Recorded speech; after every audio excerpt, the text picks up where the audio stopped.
हक्कभंग समितीच्या सुनावणीला सुरुवात झाली आहे। सुषमा अंधारे तिकडे उपस्थित आहेत। 10 मार्चला झालेल्या सुनावणीवेळी त्या अनुपस्थित होत्या।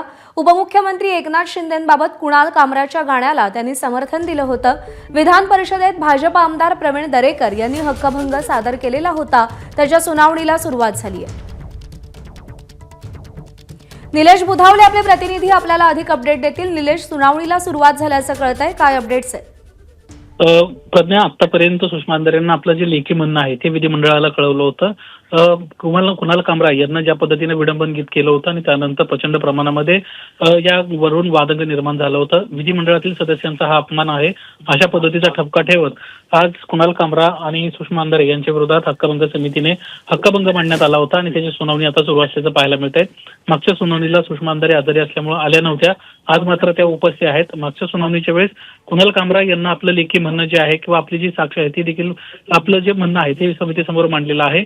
आज सुषमा अंधारे आपलं म्हणणं जे आहे ते समितीसमोर मांडतील आणि या गाण्याच्या अनुषंगाने त्यांची काय नेमकी भूमिका होती ते देखील आता समोर येईल। त्यामुळे आज सुनावणी दरम्यान सुषमा अंधारे काय बोलतायत आणि त्यानंतर माध्यमांसमोर काय भूमिका मांडतायत हे पाहणं महत्त्वाचं राहील। प्रज्ञा, निलेश, धन्यवाद दिलेल्या माहितीसाठी। एबीपी माझा, उघडा डोळे बघा नीट।